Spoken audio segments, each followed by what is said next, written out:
ಹಂಸಜ್ಯೋತಿ ಟ್ರಸ್ಟ್ನ ಈ ಒಂದು ಜನಪದ ಸಂಭ್ರಮ ಕಾರ್ಯಕ್ರಮಕ್ಕೆ ಉದ್ಘಾಟಕರಾಗಿ ಆಗಮಿಸಿ ಉದ್ಘಾಟನಾ ಕಾರ್ಯಕ್ರಮವನ್ನು ನಡೆಸಿಕೊಟ್ಟ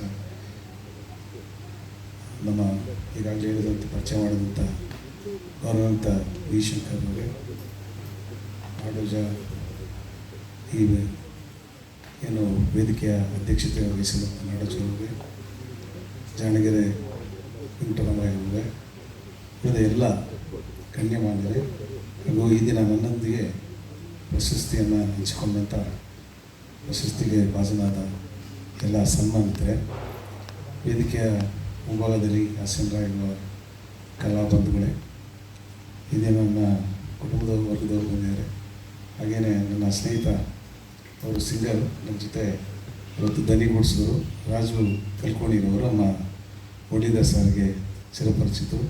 ಹಾಗೆ ನನ್ನ ಇಲಾಖೆಯ ಹಲವಾರು ಸಿಬ್ಬಂದಿಗಳು ಮತ್ತು ನಮ್ಮ ಪೊಲೀಸರು ಸಹ ಬಂದಿದ್ದಾರೆ.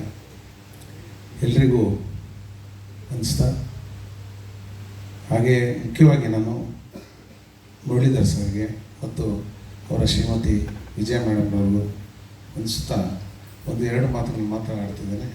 ನಮ್ಮೆಲ್ಲರ ಪರವಾಗಿ ಈಗಾಗಲೇ ಮಾತಾಡಿದರು ಸನ್ಮಾನಿತರು. ನಮ್ಮದು ಏನು ಪಾತ್ರ ಇಲ್ಲ ಅಂತ ಅಂದ್ಕೊಂಡಿದ್ದೆ. ಆದರೂ ಇವತ್ತು ನಾನು ಕಳೆದ 20 ವರ್ಷಗಳಿಂದ ಈ ಕಲಾ ಸೇವೆಯಲ್ಲಿ ತೊಡಗಿದ್ದೇನೆ. ಕನ್ನಡ ರಾಜ್ಯೋತ್ಸವಗಳು ಎಲ್ಲಿ ನಡೆದರೂ ನಮ್ಮ ಹಾಡುಗಳು ಇಲ್ಲದೆ ಕರ್ನಾಟಕದ ಸುಮಾರು ಭಾಗದಲ್ಲಿ ಕನ್ನಡ ರಾಜ್ಯೋತ್ಸವಗಳು ನಡೀತಿರಲಿಲ್ಲ. ನಾನು ಮೂಲತಃ ತಮಿಳು ಭಾಷಿಗ.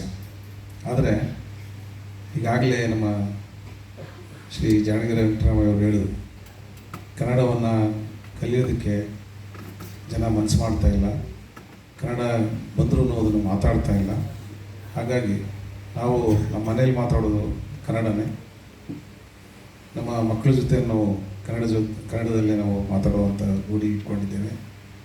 ತಮಿಳನ್ನು ಅಷ್ಟೇ ನಾವು ಸ್ಫುಟವಾಗಿ ಮಾತಾಡುವಂಥ ಅಭ್ಯಾಸವನ್ನು ಮಾಡ್ಕೊಂಡಿದ್ದೇವೆ. ಓದು ಬರ ಎರಡೂ ಬರ್ತಾ ಇದೆ ನಮಗೆ. ಆದರೆ ನಾವು ಕರ್ನಾಟಕದಲ್ಲಿದ್ದೇವೆ, ಕರ್ನಾಟಕದ ನೀರನ್ನ ಕುಡಿತಾ ಇದ್ದೇವೆ, ಗಾಳಿಯನ್ನು ಸೇವಿಸ್ತಾ ಇದ್ದೇವೆ, ಈ ಮಣ್ಣಿನ ಋಣವನ್ನು ತಿಂತಾ ಇದ್ದೇವೆ. ಅದು ತೀರಿಸುವಂಥ ಒಂದು ಕೆಲಸವನ್ನು ಈ ಕಲೆ ಮೂಲಕ ಮಾಡ್ತಾಯಿದ್ದೀವಿ. ಅದೊಂದು ಮಾತ್ರ ಹೇಳ್ತಾ ಇದ್ದೇನೆ ಅಷ್ಟೇ, ಯಾಕೆಂದರೆ ತುಂಬ ಸುದೀರ್ಘವಾಗಿ ಮಾತಾಡೋಕ್ಕಾಗೋದಿಲ್ಲ. ಹಾಗೆ ಈ ದಿನ ನಾನು ಈ ಜನಪದ ಸಂಭ್ರಮ ಕಾರ್ಯಕ್ರಮಕ್ಕೆ ಪ್ರಥಮವಾಗಿ ಬಂದಾಗ ನನಗೆ ನಿಜವಾಗ್ಲೂ ನವಿರೇಳುವಂಥ ಒಂದು ದೃಶ್ಯಗಳು ಇಲ್ಲಿ ಕಂಡು ಎಂಟ್ರೆನ್ಸಲ್ಲೇ ಕಾಣ್ತು. ನಾನು ಆ ಜನಪದ ಕಲಾವಿದರು ಎಷ್ಟು ಶ್ರಮ ಪಡ್ತಾರೆ, ಅವರಿಗೆ ಸಿಗುವಂಥ ಸಮಾನಗಳು ಸರಿಯಾಗಿ ಸಿಗ್ತಾಯಿಲ್ಲ ಅಂತ ನಮ್ಮ ಎಸ್ ಬಾಲರಾಜು ಸರ್ ಹೇಳಿದರು, ನಮ್ಮ ಜಾಣಗೆರೆ ವೆಂಕಟರಾಮಯ್ಯ ಸ್ವಾಮಿ ಹೇಳಿದರು. ನಿಜವಾಗ್ಲೂ ಸಿಗ್ತಾ ಇಲ್ಲ. ನಾವು ನೋಡಿದ್ವಿ, ಇಷ್ಟು ಶ್ರಮಪಟ್ಟವರು ವೇದಿಕೆ ಮೇಲೆ ಕುಣಿತಾರೆ, ಅವರು ಡೊಳ್ಳು ಕುಣಿತಾ ಇದ್ದು ಅಷ್ಟು ಇದು ಅವ್ರಿಗೆ ಫಿಸಿಕಲ್ ಫಿಟ್ನೆಸ್ ಬೇಕು. ಅವ್ರಿಗೆ ಒಂದು ಚೂರು ಅವ್ರಿಗೆ ಏನಾದರೂ ಏರುಪೇರಾದ್ರೂ ಅವರು ಲೈಫೇ ಹೋಗುತ್ತೆ. ಆ ರೀತಿ ಒಂದು ಕುಣಿತವನ್ನು ಮಾಡ್ತಾರೆ. ಹಾಗೆ ನಾವು ಆ ಒಂದು ದೊಡ್ಡ ಒಂದು ಆಕಾರಗಳನ್ನ ಅವರು ಎತ್ಕೊಂಡು ನಿಂತಿದ್ದಾರೆ, ಹಲವಾರು ಗಂಟೆಗಳ ಕಾಲ ನಿಂತಿದ್ದಾರೆ. ಇದೆಲ್ಲ ಒಂದು ಜನಪದ ಕಲೆಗಳು ನಾವು ಉಳಿಸ್ಕೋಬೇಕಾಗ್ತದೆ. ಇವತ್ತು ನನಗೆ ಅದು ಅನ್ನಿಸ್ತು. ಇಷ್ಟು ದಿನ ನನಗೆ ಅನಿಸಿರಲಿಲ್ಲ. ಅದರಿಂದ ನನಗೊಂದು ಖೇದ ಆಗ್ತಾಯಿದೆ, ಖೇದ ಉಂಟಾಗ್ತಾಯಿದೆ. ಇನ್ನು ಮೇಲೆ ನಮಗೆ ಸಿಗುವ ಒಂದು ಸಣ್ಣ ಅವಕಾಶಗಳಲ್ಲಿ ನಮ್ಮ ಊರುಗಳಲ್ಲಿ ಆದಷ್ಟು ಅವ್ರನ್ನ ಕರೆಸುವಂಥ ಅವರ ಒಂದು ಕಲೆಗಳಿಗೆ, ಈ ಜನಪದ ಕಲೆಯನ್ನು ಬೆಳೆಸುವಂಥ ಕೆಲಸಗಳನ್ನು ಮಾಡುತ್ತೀವಿ ಅಂತೇಳಿ ಇವತ್ತು ಪ್ರತಿಜ್ಞೆ ಮಾಡ್ತಾ ಇದ್ದೀವಿ. ಹಾಗೆ ನಮ್ಮ ಮುರಳೀಧರ್ ಸರ್ ಅವರು ಪ್ರಥಮವಾಗಿ ಬಂದು ಪರಿಚಯ ಮಾಡಿಕೊಂಡಾಗ ಅವರು ನನ್ನ ಕರೀತಾರೆ ಅಂತ ಅಂದ್ಕೊಂಡಿರಲಿಲ್ಲ. ಆದರೆ ಬಂದು ಅವರು ಯಾವಾಗಲೂ ನಗುಮುಖದಿಂದ ಬಂದು ಮಾತಾಡಿಸ್ತಾಯಿದ್ರು.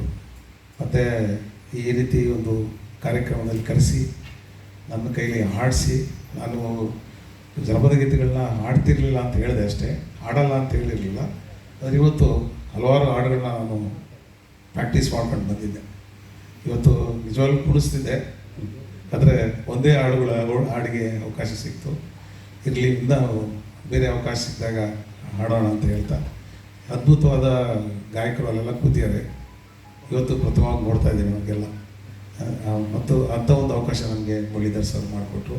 ವಿಜಯ ಮೇಡಮ್ನವರು ಹೇಳ್ದಂಗೆ ಹಿಂದೆ ಎಲ್ಲ ಸನ್ಮಾನಿತರೆಲ್ಲ ಹೇಳಿದ್ರು, ಪ್ರತಿಯೊಂದನ್ನು ಫಾಲೋ ಅಪ್ ಮಾಡ್ತಾಯಿದ್ರು ಅವರು.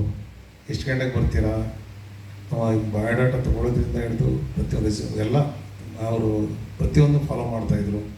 ಈ ಒಂದು ಏಜಲ್ಲಿ ಅವರಿಬ್ಬರಿಗೂ ಇರುವಂಥ ಉತ್ಸಾಹಗಳು ನಮಗೆ ಇಲ್ಲ ಅಂತ ಅನ್ನಿಸ್ತಾ ಇದೆ. ಹಾಗೆಯೇ ಇವತ್ತು ಮೊಮೆಂಟಗಳು ನೋಡ್ತಾ ಇದ್ದೀವಿ ನಾವು, ಅದೆಷ್ಟು ಅವರು ಸೆಲೆಕ್ಟ್ ಮಾಡಿದ್ದೆ ಹಾಗೆ ಅದು ಅದರ ವೆಯ್ಟ್ ನೋಡ್ಬೇಕು, ಅದು ನಾವು ಕೈಯಲ್ಲಿ ಇಟ್ಕೊಳ್ಳೋಕ್ಕಾಗಲಿಲ್ಲ. ನಮ್ಮ ಜಿಲ್ಲಾಧಿಕಾರಿಗಳು ಅದನ್ನು ಒಂದೇ ಕೈಯಲ್ಲಿ ಇಟ್ಕೊಂಡು ನಿಂತಿದ್ರು.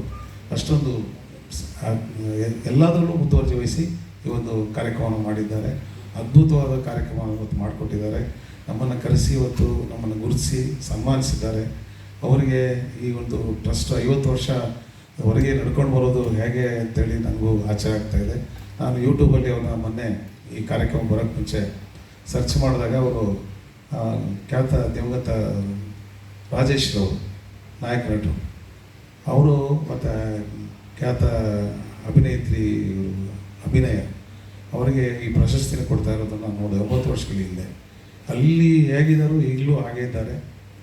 ಅಲ್ಲಿದ್ದ ಕಾರ್ಯಕ್ರಮಗಳನ್ನ ಇಂಪ್ರೂವ್ ಮಾಡ್ಕೊಂಡು ಬರ್ತಾ ಇದ್ದಾರೆ ಅವರು ಅಂತ ನನಗೆ ಅನ್ನಿಸ್ತು. ಮತ್ತು ಅವರ ಒಂದು ಟ್ರಸ್ಟು ನಮ್ಮ ಬೆಳೆಯೋದಕ್ಕೆ ನಮ್ಮೆಲ್ಲರ ಸಹಕಾರ ಇರುತ್ತೆ ಅಂತ ಹೇಳ್ತಾ ನನಗೆ ಇವತ್ತು ಮಾತನಾಡಲು ಅವಕಾಶ ಕೊಟ್ಟ ತಮಗೆಲ್ಲರೂ ವಂದಿಸಿ ನನ್ನ ಮಾತು ಮುಗಿಸ್ತೀನಿ. ಜೈ ಕರ್ನಾಟಕ ಅಂತ. ಭಾಷೆಯ ಬಗೆಗಿನ ನಿಮ್ಮ ಅಭಿಮಾನಕ್ಕೆ ಧನ್ಯವಾದ ಸರ್. BM ಶ್ರೀ ಒಂದು ಮಾತು ಹೇಳ್ತಾರೆ, ಇವಳ ತೊಡುಗೆ ಅವಳಿಗಿಟ್ಟು ನೋಡ ಬಯಸಿದೆ, ಅವಳ ಉಡುಗೆ ಇವಳಿಗಿಟ್ಟು ಹಾಡ ಬಯಸಿದೆ ಅಂತ. ಬಹುಶಃ ತಮಿಳಿನ ಭಾಷಿಕರಾಗಿದ್ದರೂ ಕೂಡ ಕನ್ನಡವನ್ನು ಇಷ್ಟು ಸ್ಪಷ್ಟವಾಗಿ ಮಾತನಾಡ್ತೀರಿ. ಧನ್ಯವಾದ ಸರ್ ನಿಮ್ಮ ಪ್ರೀತಿಗೆ. ಹಾಗೆ ಇವತ್ತಿನ ಕಾರ್ಯಕ್ರಮದಲ್ಲಿ ಶ್ರೀಯುತ ವಿನೋದ್ ಢಂಗೆ ಅವರು ಬಂದು ಕಾರ್ಯಕ್ರಮದಲ್ಲಿ ಹಂಸ ಸಮ್ಮಾನ್ ಪ್ರಶಸ್ತಿಯನ್ನು ಸ್ವೀಕಾರ ಮಾಡಿದ್ದಾರೆ. ದಯವಿಟ್ಟು ಒಂದೆರಡು ಮಾತುಗಳನ್ನ ಆಡಬೇಕು ಅಂತ ಕೇಳ್ಕೊತೀನಿ.